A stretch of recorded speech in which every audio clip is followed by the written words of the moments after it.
ఇప్పుడు red book అంటున్న వాళ్లకు డిజిటల్ బుక్ అంటే ఎలా ఉంటుందో చూపిస్తామంటున్నారు వైసీపీ అధినేత జగన్. పార్టీ కీలక నాయకులతో జరిగిన సమావేశంలో డిజిటల్ బుక్ ని ప్రారంభించారు మాజీ సీఎం. అన్యాయానికి గురైన కార్యకర్తలు ఈ డిజిటల్ బుక్ ని ఉపయోగించుకోవాలన్నారు. అధికారంలోకి వచ్చిన తర్వాత ప్రత్యేక బృందాలను పెట్టి మరీ దర్యాప్తు జరిపిస్తామన్నారు. సప్త సముద్రాల అవతల ఉన్న తీసుకొచ్చి మరీ చట్టం ముందు నిలబెట్టి శిక్షిస్తామన్నారు జగన్. అన్యాయానికి గురైన ప్రతి కార్యకర్తకు న్యాయం చేస్తామన్నారు.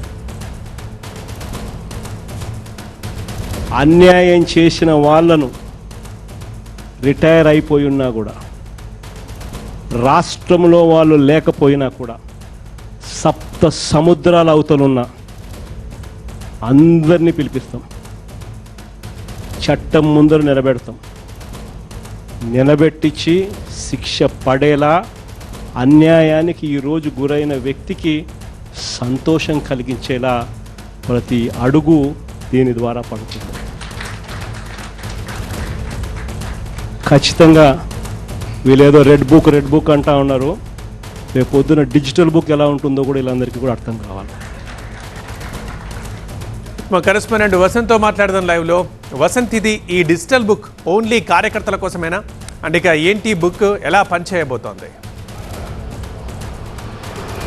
అంటే కేవలం కార్యకర్తల కోసం మాత్రమే కాదు, ప్రస్తుత ప్రభుత్వంలో అన్యాయానికి ఎవరైతే గురవుతున్నారో, అకారణంగా దాడులకు ఎవరైతే పాల్పడుతున్నారో వారి బాధితులుగా మిగిలినటువంటి వారి కోసమే ఈ డిజిటల్ బుక్ తీసుకొచ్చినటువంటి వైఎస్ఆర్ కాంగ్రెస్ పార్టీ అధినేత వైఎస్ జగన్మోహన్ రెడ్డి చాలా స్పష్టంగా చెప్పారు. ప్రధానంగా ఏవైతే వైఎస్ఆర్సీపీ డిజిటల్ బుక్ పేరుతో తెచ్చినటువంటి ఈ బుక్కు సంబంధించి rise your issue, reclaim your right పేరుతోటి ఈ యాప్కి సంబంధించుకోవచ్చు, వెబ్సైట్కి సంబంధించుకోవచ్చు ఇంటర్ఫేస్ కూడా ఉంది. ప్రధానంగా మీ హక్కులు మీరు పొందండి, అలాగే వీటికి సంబంధించి ఏమైనా సమస్య ఉంటే ఖచ్చితంగా వీటిలో నోట్ చేసుకుంటే కనుక వాటి పరిష్కారం దిశగా అధికారంలోకి రాగానే ఖచ్చితంగా అడుగులు వేస్తామంటూ కూడా చెప్పే ప్రయత్నం జగన్మోహన్ రెడ్డి చేస్తున్నారు. ప్రధానంగా ఈ డిజిటల్ బుక్ లాంచింగ్ వెనుకున్నటువంటి ప్రధాన ఉద్దేశం, గతంలో వైఎస్ఆర్సీపీ అధికారంలో ఉన్నటువంటి సందర్భంలో నాటి తెలుగుదేశం పార్టీకి సంబంధించిన నేతలపైన దాడులకు పాల్పడినా, లేదా ఎవరైతే అకారణంగా చట్టాన్ని చేతుల్లోకి తీసుకుని వ్యవహరించారో వారికి సంబంధించినటువంటి విషయంలో రెడ్ బుక్ పాలన ఖచ్చితంగా ఉంటుంది, రెడ్ బుక్ తీసుకొని వస్తాము, అందరూ వారి పేర్లు నోట్ చేసుకుంటామంటూ కూడా లోకేష్ పదే చెప్తూ వచ్చారు. సో అందుకు అనుగుణంగానే ప్రస్తుతం అధికారంలో రాగానే రెడ్ బుక్ పేరుతోటి, రెడ్ బుక్ పాలన పేరుతోటి కక్షపూరితంగా వ్యవహరిస్తూ అంటూ కూడా వైఎస్ఆర్సీపీ భావిస్తూ ఉంది అధికారంలోకి వచ్చిన నాటి నుంచి. అందులో భాగంగానే గత కొంతకాలంగా అయితే రెడ్ బుక్ పేరుతోటి బెదిరింపులు, వేధింపులు, అక్రమ కేసులు, అరెస్టులు లాంటి కక్షపూరిత చర్యలకు పాల్పడతారంటూ వైఎస్ఆర్ కాంగ్రెస్ పార్టీ ఆరోపిస్తూ ఉందో, వాటికి సంబంధించిన బాధితులుగా ఉన్నటువంటి వారు, అటు కార్యకర్తలు కావచ్చు, సామాన్య ప్రజలు కావచ్చు, పార్టీ నేతలు కావచ్చు, ఎవరైనా కూడా వారికి సంబంధించినటువంటి ప్రతి సమస్యను కూడా ఇందులో ఎంటర్ చేస్తే కనుక ప్రత్యేకించి ఇక్కడ ఉన్నటువంటి సర్వర్లో అవి సేవ్ అవుతాయి. అధికారంలోకి రాగానే ఆ సమస్యను పరిష్కారం చేస్తాం. ఎవరైతే ప్రస్తుతం కక్షపూరితంగా అధికారాన్ని అడ్డం పెట్టుకుని దాడులు చేస్తున్నారో వారికి సంబంధించి చట్టం ముందు నిలబెట్టి శిక్షిస్తామనేది ప్రధానంగా ఈ డిజిటల్ బుక్ ఉద్దేశం అంటూ కూడా జగన్మోహన్ రెడ్డి చెప్తూ వస్తూ ఉన్నారు. గతంలో రెడ్ బుక్ పేరుతో ఏ రకంగా ప్రకటన లోకేష్ చేశారో అదే రకంగా అధికారంలోకి వచ్చాక అడుగులు వేశారు. కాబట్టి ఖచ్చితంగా ఇది రెడ్ బుక్ పేరుతో జరిగినటువంటి పాలనను ఖచ్చితంగా ఎండగడతాము. ఖచ్చితంగా కార్యకర్తలకు ఎవరైతే అన్యాయానికి గురవుతున్నారో, సామాన్య ప్రజలు ఎవరైతే ఇబ్బందులకు గురవుతున్నారో, అకారణంగా కేసులు ఇరుక్కుంటూ ఉన్నారో వారందరికీ సంబంధించినటువంటి భరోసా కల్పించడమే లక్ష్యంగా ప్రస్తుతం ఈ వైఎస్ఆర్సీపీ డిజిటల్ బుక్ను తీసుకొచ్చినా కూడా ఇటు జగన్మోహన్ రెడ్డి చెప్తున్నారు. అయితే ప్రస్తుతం ఈ అంశానికి సంబంధించి కూడా చాలా స్పష్టంగా చెప్తున్నారు.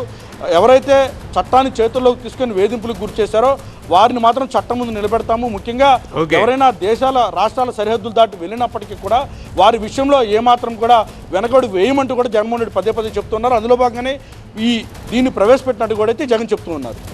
రైట్ వసంత్. నిన్న 3, ఇవాళ 7 గుంటూరులో కలరా కేసులు అంతకంతకి పెరుగుతున్నాయి. మొన్నటిదాకా డయేరియాతో డీలా పడ్డ గుంటూరు జిల్లాను ఇప్పుడు కలరా రౌండప్ చేస్తోంది. ఇప్పటికే 3కి కలరా సోకి మంగళగిరి ఎయిమ్స్ లో చికిత్స తీసుకుంటున్నారు. ఇవాళ అదనంగా మరో 7గురికి కలరా సోకినట్లు నిర్ధారణ అయింది.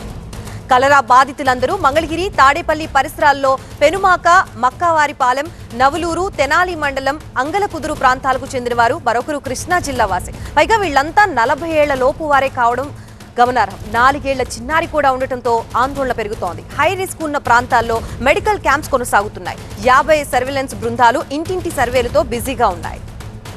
గుంటూరు, కృష్ణా జిల్లాల్ని జల్లెడపట్టి హెల్త్ ఆడిట్ తీసుకుంటున్నారు. సాధారణ లక్షణాలు ఉంటే అక్కడికక్కడే చికిత్స అందిస్తున్నారు. ముఖ్యంగా బాధితుల ఇళ్ల దగ్గర శానిటేషన్ చేసి స్థానికుల్ని అప్రమత్తం చేశారు. మున్సిపల్ కమిషనర్ కలెక్టర్ క్షేత్రస్థాయిలో పర్యటించి పరిస్థితిని పర్యవేక్షిస్తున్నారు. కొన్ని రోజుల పాటు అవుట్ సైడ్ ఫుడ్ జోలికి వెళ్లొద్దని, పానీపూరి తినొద్దని, పరిశుభ్రత పాటించాలని హెచ్చరించారు.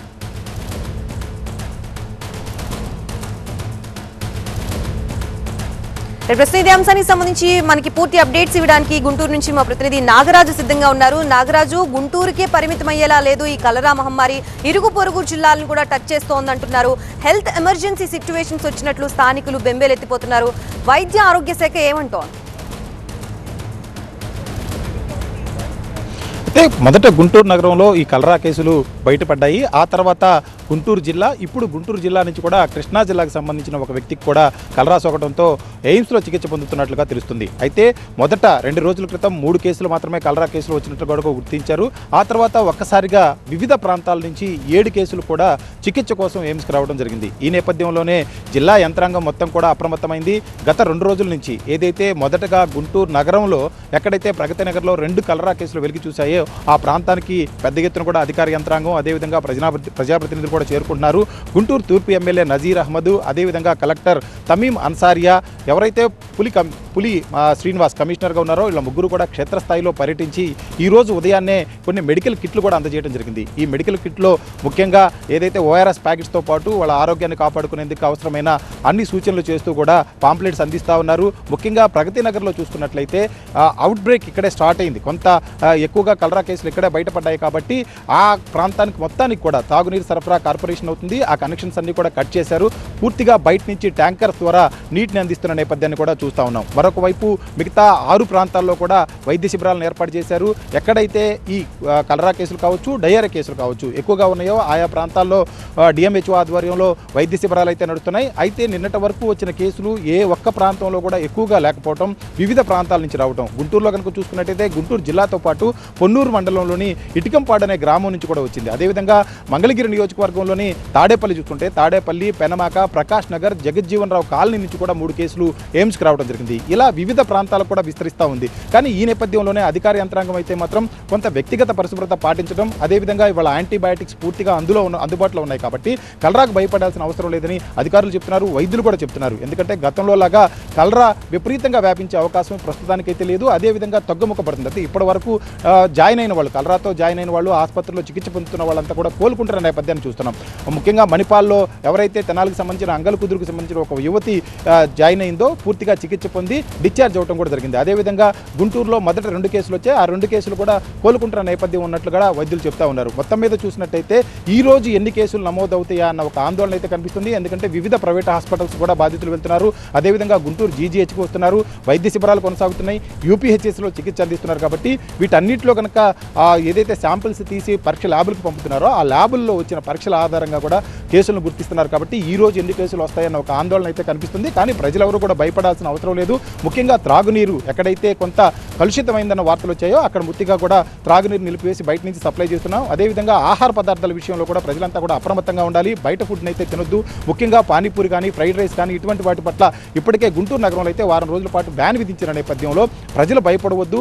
ఆహారం, త్రాగునీరు విషయంలో తగిన జాగ్రత్తలు తీసుకుని వ్యక్తిగత పరిశుభ్రత పాటిస్తే ఈ కలరా బారిన పడకుండా ఉండొచ్చు. అదేవిధంగా డయేరియా కూడా తగ్గుముఖం పడుతుందని చెప్పేసి అధికారులు, వైద్యులు విజ్ఞప్తి చెప్తున్న నేపథ్యం మనకి ఇక్కడ కనిపిస్తుంది. మొత్తం మీద ఈ రోజు పరిస్థితిని కనుక అంచనా వేసి ఈ రోజు అధికారికంగా ఎన్ని కేసులు వచ్చాయా లేదా అనేది మాత్రం తెలిస్తే కొంత ఈ పరిస్థితిలో మార్పు వచ్చే అవకాశం కనిపిస్తూ ఉంది. అయితే ఇక్కడతోనే ఆగుతుందా లేదా ఇతర జిల్లాల్లో, ముఖ్యంగా కృష్ణా జిల్లాలో కేసు కూడా వెలుగు చూసిన నేపథ్యంలో అక్కడే అధికార యంత్రాంగం కూడా అప్రమత్తమైంది. ముఖ్యంగా ప్రజాప్రతినిధి కూడా 1-2 సార్లు ఆయా ప్రాంతాలకు వెళ్ళి సమీక్ష చేస్తున్న నేపథ్యాన్ని అయితే మనం చూస్తున్నాం. కాబట్టి రానున్న రోజుల్లో ఈ కలరా ఇంకా పెరుగుతుందా, వ్యాపిస్తుందా లేదా ఇంతటితో ఆగుతుందా అన్నది మాత్రం ఇవాళ వచ్చే రిపోర్ట్లను బట్టి కొంత అంచనా వేసే అవకాశం కనిపిస్తుంది. కానీ ఎక్కడా కూడా అధికార యంత్రాంగం క్షేత్రస్థాయిలోనే ఉండి ఎక్కడికక్కడ చర్యలు అయితే తీసుకుంటా ఉన్నారు. ముఖ్యంగా త్రాగునీరు, ఆహారం విషయంలోనూ అదేవిధంగా చికిత్స అందించడంలో. ఎందుకంటే గతంలో కూడా కనుక చూసినట్టయితే గుంటూరులో 2014-19 మధ్య కావచ్చు, 19-24 మధ్య కావచ్చు 2 సార్లు కూడా డయేరియా ప్రబలి మరణాలు సంభవించిన నేపథ్యంలో ఈసారి ఒక్క మరణం కూడా సంభవించకూడదన్నది ఇప్పటికే అధికారులందరూ కూడా ఆదేశించారు. అధికారులంతా కూడా ఆ క్షేత్ర క్షేత్రస్థాయిలోనే ఉండి ఆ విధంగానే పనిచేస్తున్నారు. ఎక్కడా మరణం సంభవించకుండా పూర్తి స్థాయిలో వైద్యం అందిస్తున్న నేపథ్యం అయితే కనిపిస్తుంది. 24 గంటలు వైద్య బృందాలు అందుబాటులో ఉంటాయి. ఏ మాత్రం సీరియస్గా కేసు అనిపించినా వెంటనే అంతకన్నా మెరుగ్గా ఉన్న హాస్పిటల్స్కి వాళ్ళని పంపించి అక్కడ ట్రీట్మెంట్ చేస్తున్నాం. ఎందుకంటే మనం చూసినట్టయితే వివిధ ప్రాంతాల నుంచి వచ్చిన బాధితులందరినీ కూడా ఎయిమ్స్కి పంపించిన నేపథ్యాన్ని కూడా మనం చూస్తున్నాం. కాబట్టి ఓవరాల్గా క్షేత్రస్థాయిలో అయితే మాత్రం అధికారులు ప్రజాప్రతినిధులు అప్రమత్తంగా ఉండి ఒక్క మరణం కూడా సంభవించకుండా ఉండే విధంగా చర్యలు అయితే తీసుకుంటున్నారో ఆ విధంగా వైద్య చికిత్స అయితే అందిస్తున్న నేపథ్యాన్ని మనకు కనిపిస్తుంది. Right, thank you Nagaraj. తెలుగు రాష్ట్రాలను వర్షాలు ఏమాత్రం వదలడం లేదు, గ్యాప్ల వారీగా విరుచుకుపడుతూ బడుకు పుట్టిస్తున్నాయి. తాజాగా ఏపీ తెలంగాణకు వాయుగుండం ముప్పు ముంచుకొస్తున్నట్టుగా వాతావరణ శాఖ ప్రకటించింది. రేపు బంగాళాఖాతంలో ఏర్పడనున్న అల్పపీడనం ఎల్లుండికి వాయుగుండంగా బలపడనున్నట్టు తెలిపింది. ఆ తరువాత 27న దక్షిణ ఒడిశా, ఉత్తర కోస్తా తీరాన్ని దాటే అవకాశం ఉన్నట్టు వెల్లడించింది. ఏపీపై వారం రోజుల పాటు వాయుగుండం ప్రభావం కొనసాగనుంది. 26 నుండి 29 వరకు అతి భారీ వర్షాలు కురిసే అవకాశం ఉంది. అలాగే కోస్తా తీరం వెంబడి బలమైన ఈదురుగాలులు వీస్తాయని వాతావరణ శాఖ హెచ్చరిస్తోంది. ఇక ఇవాళ రేపు కోస్తాలో 1-2 చోట్ల భారీ వర్షాలు, 26న ఏలూరు, పశ్చిమ గోదావరి, గుంటూరు, పల్నాడు జిల్లాల్లో మోస్తరు నుండి భారీ వర్షాలు కురుస్తాయని తెలిపింది. బంగాళాఖాతంలోని వాయుగుండం తెలంగాణలోనూ ప్రభావం చూపించనున్నట్టు వాతావరణ శాఖ వెల్లడించింది. ప్రధానంగా 26, 27 తేదీల్లో తెలంగాణలోని పలు జిల్లాల్లో భారీ నుండి అతి భారీ వర్షాలు కురిసే అవకాశాలున్నాయని తెలిపింది.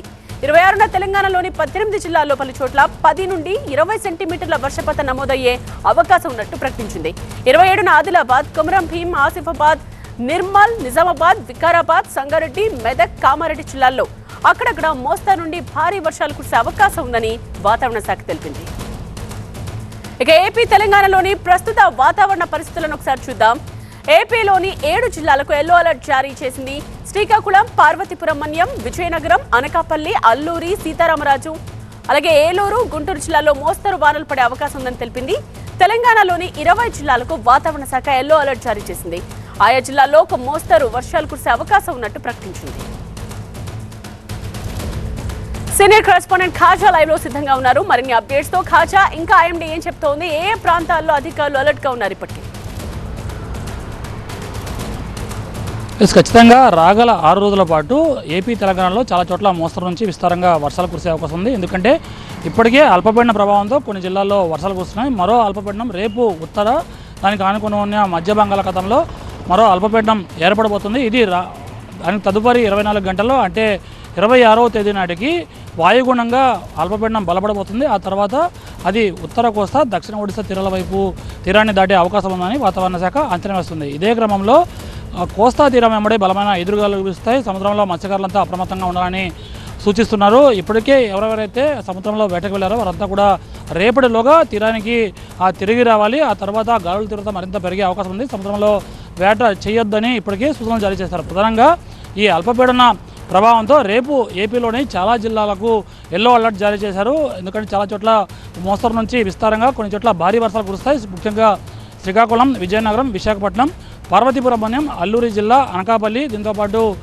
వెస్ట్ గోదావరి, ఏలూరు, ఎన్టీఆర్, పల్నాడు, బాపట్ల జిల్లాల్లో భారీ వర్షాలు కురిసే అవకాశం ఉందని వాతావరణ శాఖ అంచనా వేస్తుంది. ఇదే క్రమంలో ఎల్లుండి అంటే ఈ అల్పపీడనం కాస్త వాయుగుండంగా మారిన తర్వాత ఏపీలోని ప్రధానంగా వెస్ట్ గోదావరి, ఏలూరు, దీంతోపాటు గుంటూరు, పల్నాడు జిల్లాలకు ఆరెంజ్ అలర్ట్ ప్రకటించింది. ఆయా జిల్లాల్లో ఓ మోస్తరు నుంచి విస్తారంగా, కొన్ని చోట్ల భారీ నుంచి అతి భారీ వర్షాలు కూడా పడతాయి. దీంతోపాటు ఆ ఆరెంజ్ అలర్ట్ జిల్లాలు మినహాయిస్తే మిగతా కోస్తా జిల్లాల్లో చాలా వరకు ఎల్లో అలర్ట్ ప్రకటించింది. దీంతోపాటు రాయలసీమలోను కర్నూలు, నంద్యాల, కడప జిల్లాలకు కూడా ఎల్లుండి ఎల్లో అలర్ట్ జారీ చేసింది వాతావరణ శాఖ. ఇదే క్రమంలో ఈ అల్పపీడనం వాయుగుణంగా మారిన తర్వాత 27వ తేదీ నాటికి ఇది కోస్తా తీరం దాటే అవకాశం ఉన్న నేపథ్యంలోనే అటువైపు ఉత్తర తెలంగాణలో కూడా భారీ వర్షాలు కురుస్తాయి. ఎల్లుండి ప్రధానంగా 18 జిల్లాలకు అలర్ట్స్ ప్రకటించింది తెలంగాణ వాతావరణ శాఖ. దీంతోపాటు 27వ తేదీ భారీ వర్షాలు కురుస్తాయని వాతావరణ శాఖ అంచనా వేస్తుంది. ఈ నేపథ్యంలోనే 2 రాష్ట్రాల అధికారులు అప్రమత్తమయ్యారు. రైట్ ఖాజా.